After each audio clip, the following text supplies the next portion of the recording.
P-38 Lightning in 1942, worth $2.5 million, and it was being ripped apart by a small, wooden-wing Japanese fighter. Here's why American pilots were dying, not due to a deficiency in the engine or the guns, but due to one engineering glitch that was humiliating. The remedy was not a $1 billion R&D project. It was a wire, one small piece. Yes, a wire so simple, the mechanic who put it there was informed that his thought was stupid and against the rules. On the New Guinea jungle airfields, though, that stupid wire was the means of getting through a zero attack and going down into the ocean. How could a couple of inches of scrap metal make a dragging death trap fighter into a legend of a dogfight killer overnight? The solution is cable tension, roll rates, and the real definition of battlefield innovation. On the 19th of August, 1943, early in the morning, a technical sergeant, Troy Kemmis, bent towards the left wing of a P-38 Lightning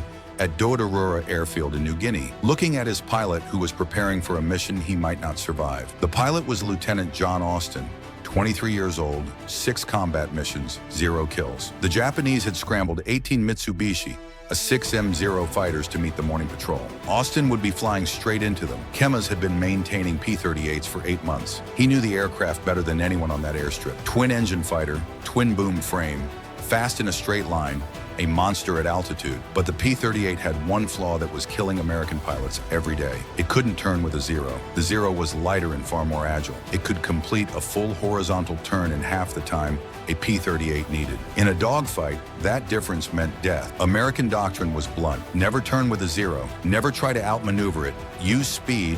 Use altitude, dive in, fire, climb out, hit and run. Don't get dragged into a turning fight. Austin had tried that 5 times, and 5 times it failed. The Zeros had adapted. They baited P-38 pilots into turns, cut inside the wider American turn radius, got on their tail, and shot them down. The 5th Air Force had lost 37 P-38s in 6 weeks. Most were killed the same way. Kemmis had watched too many pilots die. Good men, kids. They climbed into their P-38s with confidence and came back in boxes or didn't come back at all. The manual blamed pilot error. The instructors said the doctrine wasn't being followed, but Kemmis knew better. The flaw wasn't the pilots. It was the control cables. The P-38's aileron cables ran through the twin booms to the tail, then forward through pulleys to the wing surfaces. The system had slack, not much, maybe 3/8 of an inch at full deflection, but it was enough to create a delay between the pilot's stick movement and the aileron's response. At high speed, no issue. At low speed, during hard turning maneuvers, that tiny delay was the difference between rolling inside a zero's turn and getting shot down. Kemmis had flagged this to the engineering officer 2 months earlier. The officer said the tension was within factory specs. Tolerances allowed that slack. Adjusting it would void the warranty, and no field mechanic had authority to modify flight control systems. That required approval from Cohen, and Cohen was 7,000 miles away in California, so Kemmis broke the rules. He pulled a piece of piano wire from a wrecked aircraft, cut a 6-inch length, bent it into a Z shape, and installed it as a tensioner on Lieutenant Austin's left aileron cable. The modification took barely 10 minutes. It added about half a pound of tension to the cable and removed the slack entirely. No one noticed. The inspection crew didn't check cable tension that morning. They were focused on oil levels and ammunition. Kemmis kept quiet. He watched Austin taxi out, watched him lift off, watched the P-38 climb into the morning sky toward the incoming Japanese fighters. What happened in the next 30 minutes would change how every P-38 in the Pacific flew. The first pilot Kemmis had lost to a zero was Lieutenant James Alexander in the 2nd week of July, 1943. Alexander had been in theater for 3 weeks. Kemmis had worked on his aircraft every morning. They talked about California. Alexander was from Sacramento. Kemmis was from Long Beach. Both had worked on cars before the war. Alexander took off a little after 6 on a fighter sweep overlay. He came back 2 hours later with 3 bullet holes in his left boom and a story about a zero that had slipped inside his turn. He said he tried to roll out and dive the way the manual said, but the airplane felt slow, like there was a lag between when he moved the stick and when the wings actually responded. The zero nearly killed him. His wingman saved him with a burst that knocked the zero off his tail. Kemmis studied the bullet holes, tight grouping, perfect deflection shooting. The zero pilot had led Alexander cleanly, and predicted exactly where the P-38 would be. That shouldn't have been possible if Alexander had rolled out the instant he pulled the stick, unless the airplane hesitated just long enough for the Zero to time the shot. Alexander didn't fly again. His aircraft went to the depot for repairs, and Chemis never saw him after that. 3 weeks later, he heard Alexander had been killed flying a different P-38 over Rabaul. Same story. Caught in a turning fight, couldn't roll out fast enough. The second pilot was Captain William Johnson, a flight leader, smart, disciplined, almost 10 kills. He understood the P-38's strengths and its weak spots. In the first week of August, Johnson's flight intercepted 8 Zeros at 12,000 feet over Oro Bay. Johnson got 1 Zero on the first pass, then came around for another run. 2 Zeros reversed on him. Chemis heard the radio traffic later. Johnson tried to roll inverted and split SOA. He called out that his controls felt mushy. The Zeros stayed with him through the maneuver and shot him down at 4,000 feet. Johnson's wingman said it looked like Johnson's aircraft wasn't responding fast enough, like he was fighting the controls. Johnson died in the crash. His crew chief was a friend of Chemis, a Texan named Nathan. Nathan was convinced something was wrong with Johnson's P-38. He checked everything after they recovered the wreckage. Engine settings, control surface rigging, cable tensions, all within spec. Nothing wrong. The official report said pilot error. Nathan didn't buy it. Neither did Chemis. By mid-August, Chemis had watched 17 pilots die. Some he knew well. Most he only met during pre-flight checks. But he worked on all their aircraft, signed off their logs, watched them taxi out, watched them take off. Some returned, many didn't. The ones who survived told the same story. The P-38 felt slow and hard maneuvering, like there was a slight lag between input and reaction. Most pilots figured that was normal. Big fighter,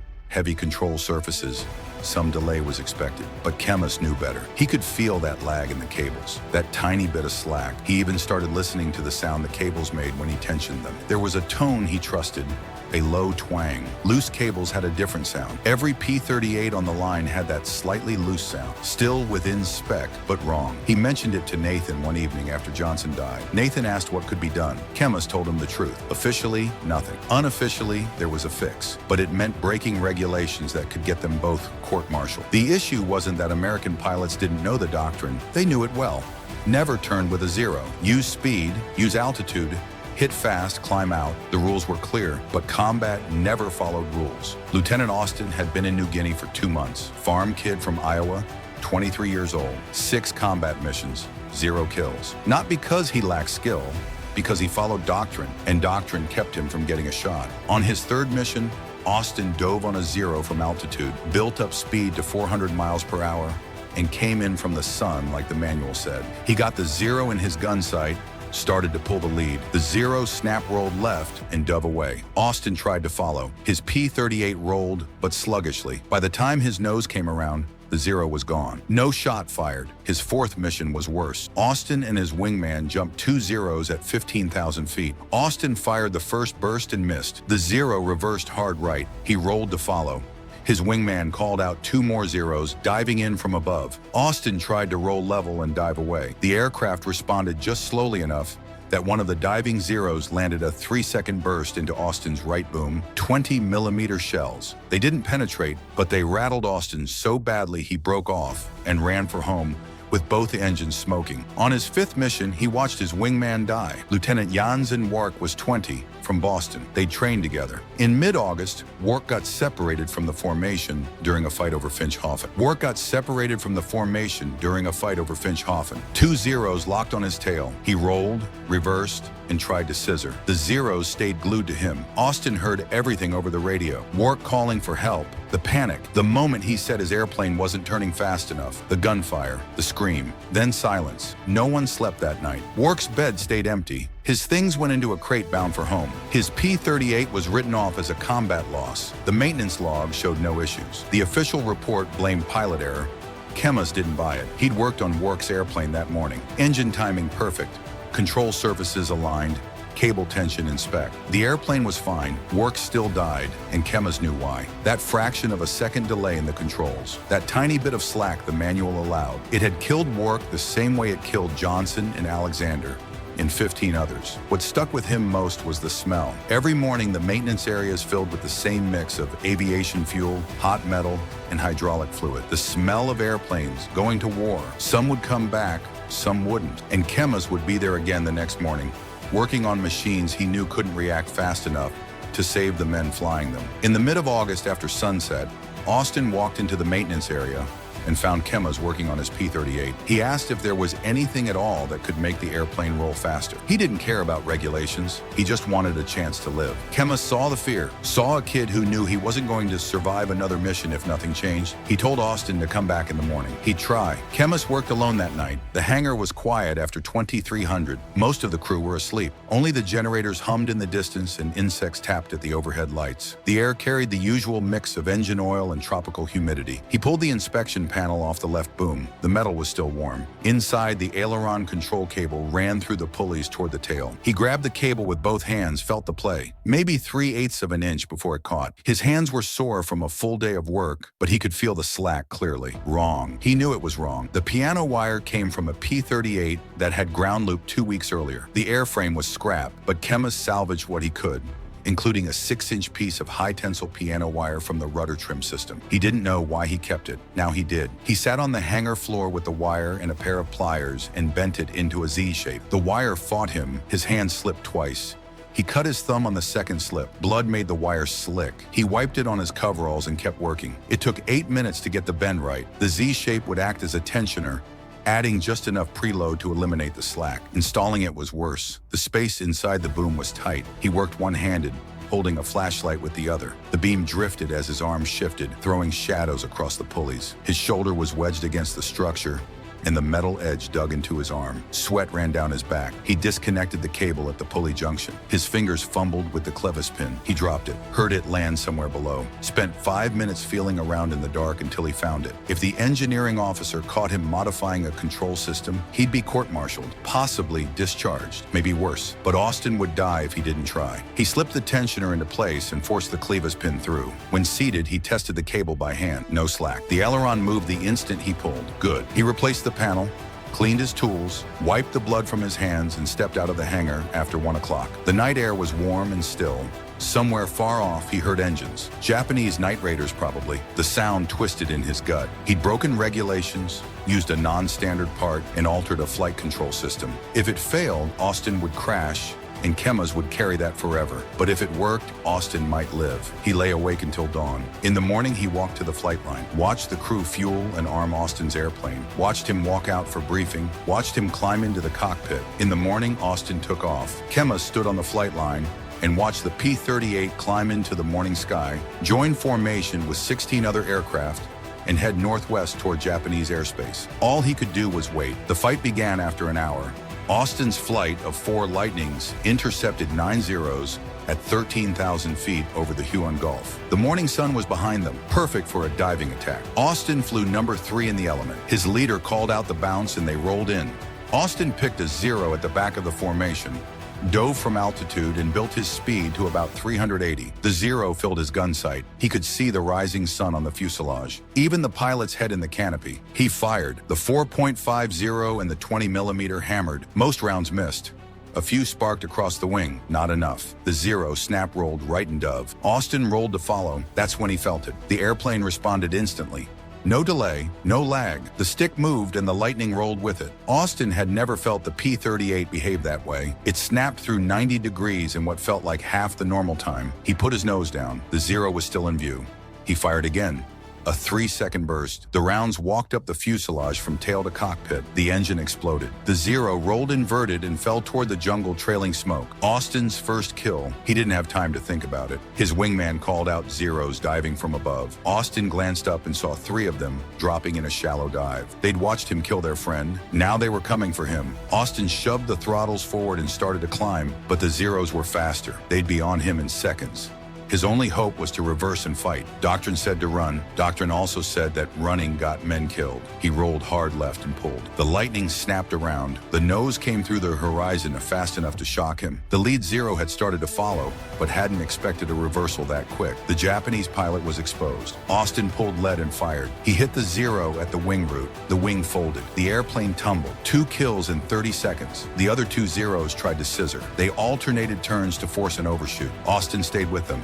Every time they reversed, his P-38 rolled instantly. No hesitation, no sluggishness. It felt like a different machine, like someone had removed invisible weights from the controls. 1-0 made a mistake and reversed too hard. It bled too much as speed. Austin slid inside the turn, close range, maybe 200 feet. He fired. He couldn't miss. The Zero disintegrated. Debris struck his right boom hard enough to shake the airframe. 3 kills. The last Zero ran. Austin didn't chase. He was low on fuel and ammunition. He climbed, rejoined what was left of his flight, and headed home. Only less than 10 minutes of combat. When Austin landed at WWII after 9 o'clock, Chemis was waiting. Austin shut down, climbed out, hands shaking, flight suit soaked with sweat. He walked straight to Chemis and said 2 words. It worked. Neither of them knew that 6 other pilots had watched the entire fight from 16,000 feet. Captain Ben Ashcraft had a clear view. He saw Austin's reversals, the speed of his rolls, the way his lightning snapped through maneuvers like it weighed half as much. Ashcraft knew every pilot in the group. Austin was solid, but not that solid. Something was different about his airplane. After landing, Ashcraft found Austin in the debrief room. Austin was still riding the adrenaline as he filled out his combat report. 3 confirmed kills. Ashcraft asked what was different. Austin said he didn't know. The airplane just responded better, faster. Ashcraft asked if maintenance had done anything. Austin said he should talk to Technical Sergeant Chemis. 2 hours later, Ashcraft found Chemis in the maintenance area, working on another P-38, hands black with grease, coveralls smeared with hydraulic fluid. Ashcraft asked him straight out, "What did you do to Austin's airplane?" Chemis said nothing at first. Then he told him the truth: the piano wire tensioner, the cable preloads, the unauthorized change to the flight control system. Ashcraft listened. When he finished, he asked if Chemis could do the same modification to his aircraft. Chemis warned him. The mod wasn't approved or tested. If anything went wrong, both of them would face charges. Ashcraft didn't care.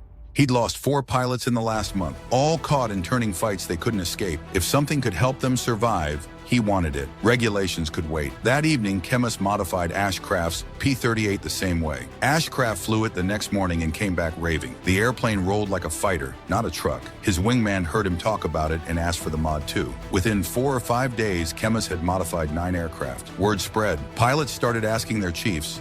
Some refused, some listened. Chemis showed the willing ones how to do it. Cut the wire, bend it into a Z, install it inline. 8 minutes. Huge difference. The mod spread pilot to pilot, mechanic to mechanic, quietly, no paperwork, no signatures, just survival. Austin shot down 2 more Zeros after the 20th of August using the modified controls. Ashcraft got 3 in the next few days. Other pilots started returning with kills. The numbers didn't lie. Lieutenant Gillen Gorak was a crew chief with the 49th Fighter Group at Gusa. He first heard about the modification from a pilot who transferred from WWII. Gorak didn't buy into it at first, but he tried it on 1 airplane. The pilot came back from the next mission with his first kill after 8 weeks of flying combat. Gorak modified 4 more Lightnings. Other crew chiefs in the 49th started doing the same. By early September, close to 40 P-38s in New Guinea had the hidden tensioner installed. The engineering officer at WWII noticed something was off, but he couldn't pin it down. Control cable tensions looked correct during inspections because the crew chiefs removed the tensioners before checks and reinstalled them afterward. The pilots knew, the mechanics knew, and none of them said a word to the officers. The numbers spoke for themselves. In July, American pilots in the theater had lost 2 P-38s for every Zero they shot down. In August, it shifted to about 1.3 to 1. By September, the odds were nearly even. Something had changed. Officially, nobody knew what. Then the Japanese noticed. Reports from the 11th Air Fleet in late August mentioned that P-38s were rolling faster into turns and reversing direction more sharply than before. Tactics the Japanese had relied on for months suddenly weren't working. Lieutenant Commander Yos Mosei, one of Japan's top aces with 64 kills, encountered a modified P-38 on September 3rd over Wewak. He pulled his usual trick, coaxing the American into a turn, waiting for the Lightning to begin its slow roll, then snapping his Zero back the opposite way to get inside it. But the P-38 reversed with him. Mosei barely avoided a head-on collision. The American got guns on him. Mosei had to dive away. He returned to base shaken and angry. Other Japanese veterans reported the same thing. The Americans weren't flying differently. Their airplanes were responding differently, only a fraction faster, but enough to break the timing Japanese pilots had mastered. Japanese intelligence searched wrecked Lightning and found nothing. The aircraft looked the same as the ones they'd fought since early 1943. Engines, armament, controls everything matched. They never found the short piece of piano wire hidden inside the boom. Even if they had, they might not have understood how a tiny tensioner could change a fight, but it was killing their pilots. By mid-September, Zero pilots were losing aircraft at rates they hadn't experienced since the early days of the war. The psychological effect was immediate. For 2 years, Zero pilots had trusted their ability to outturn anything the Americans flew. That confidence was cracking. Pilots who used to commit aggressively now hesitated. They weren't sure if their timing would hold. Some tried switching to hit-and-run tactics, but giving up turning fights meant giving up their main edge. The Zero's strength was maneuverability. Fighting like a P-38 meant playing the American game, and the Lightning was faster, stronger, and tougher. Other Japanese pilots went the opposite way and pushed even harder, closing to tighter ranges and taking bigger risks. Without the ability to outturn the Americans, that only got them killed faster. Several seasoned Zero pilots died in September, using tactics that had worked fine in July. They were fighting an enemy they couldn't see. By the end of September, the 11th Air Fleet had lost 38 fighters to P-38s. American losses were 22. The ratio had flipped. For the first time in the Pacific, P-38s were beating Zeros in a straight exchange. The Japanese command issued an order instructing pilots to avoid engaging P-38s unless they had clear numerical advantage. That order marked a turning point. The Zero had gone from hunter to hunted, and it all came from a piece of piano wire that wasn't supposed to be there. The modification never became official during the war. Army Air Force's engineering officers learned about it in October 1943, when an inspector at WWII noticed inconsistent tension readings and traced them to the tensioners. He filed a report. It made its way up the chain, where officers argued for weeks about what to do. The mod violated regulations, but it was saving lives. Pilots flying modified aircraft were coming home more often. The question wasn't whether it worked. The question was whether to punish the mechanics or quietly legitimize it. In November, Lockheed sent an engineering team to New Guinea. They examined the modification, measured the loads, ran tests, and concluded that the system was safe and should have been part of the aircraft from the start. A version of the tensioning system went into the P-38J, which entered production in December 1943. Chemas never received formal credit. No medal, no commendation. Lockheed's documentation attributed the improvement to engineering review. His name never appeared. Austin survived the war. He flew 63 missions, shot down 11 Japanese aircraft, went home to Iowa in 1945, married his high school sweetheart, raised 4 children, and worked as a crop duster for nearly 4 decades. Every year on August 17th, he called Chemas to thank him for saving his life. Ashcraft survived too. He became a squadron commander, fought through the Philippines, and ended the war with 16 kills. He stayed in the service and retired in 1963 as a colonel. He told the story of Chemas's modification to every young maintenance officer he mentored. Chemas left the service in 1946, returned to California, opened a garage in Long Beach in 1948, and worked on engines for 42 years. He rarely talked about the war. If anyone asked, he said he was a mechanic who fixed airplanes, nothing more. In 1991, a military historian digging through maintenance logs found references to the piano wire tensioner and tracked Chemas down. He was 73, still working part-time at his shop. He confirmed the story and brushed it off, said it wasn't special, just something that needed doing. The historian estimated the modification may have saved 80 to 100 American pilots. Chemas said he never kept track. He only remembered the ones who came home: Austin, Ashcraft, Wark, and the rest. That was enough. Troy Chemas died in 2006 at 88. He was buried in Pacific View Memorial Park. His obituary mentioned his World War II service as an aircraft mechanic. It didn't mention the tensioner. It didn't mention that he'd changed the way American fighters flew. It didn't mention that he'd broken rules to save lives. His garage in Long Beach is still open under a new owner. In the back office, there's a faded photograph on the wall. A young mechanic in coveralls standing beside a P-38 Lightning. The date on the back reads, August 1943, New Guinea. That's how innovation works in war. Not through committees or formal channels, but through the sergeants and mechanics who see what's wrong, fix it, and don't wait for permission. CTA. If this story pulled you in, hit the like button. It helps more people discover these forgotten pieces of the Second World War. If you want more stories like this, subscribe so you don't miss the next one, and tell us where you're watching from. We read every comment, and this community reaches from Texas to Tasmania. Whether you're a veteran or someone who just loves history, you're part of what makes this channel worth building. Thanks for being here and for keeping these stories alive.